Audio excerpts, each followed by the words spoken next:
অবশেষে শান্তি চুক্তিতে সম্মত যুক্তরাষ্ট্র ইরান শুক্রবার সুইজারল্যান্ডের সই খুলছে হরমুজ প্রণালী নৌ অবরোধ তুলে নেবে ওয়াশিংটন নিষেধাজ্ঞা তুলে নেওয়া সহ $300 বিলিয়ন ক্ষতিপূরণ পাবে ইরান।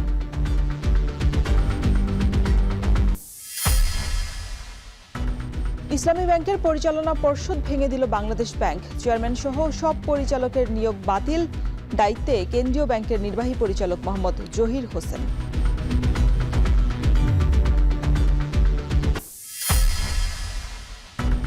ছাত্র শিবির নেতা জিসান ইস্যুতে সংসদে তুমুল বাক বিতণ্ডা। বিরোধী দলীয় নারী সদস্যদের পোশাক নিয়ে বিএনপি এমপির বক্তব্যে উত্তেজনা, রাজনৈতিক প্রতিহিংসা বলছে জামায়াত।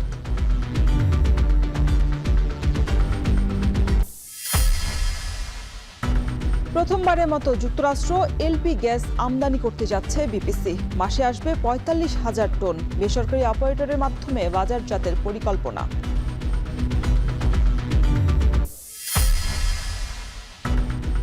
দিগন্ত জোড়া সজল কালো মেঘ নিয়ে দুয়ারে হাজির বর্ষা। স্নিগ্ধ রূপে সুজলা সুফলা প্রকৃতি, মেঘ, বৃষ্টি আর সবুজের মেলবন্ধনে চিরন্তন বাঙালির আবেগ।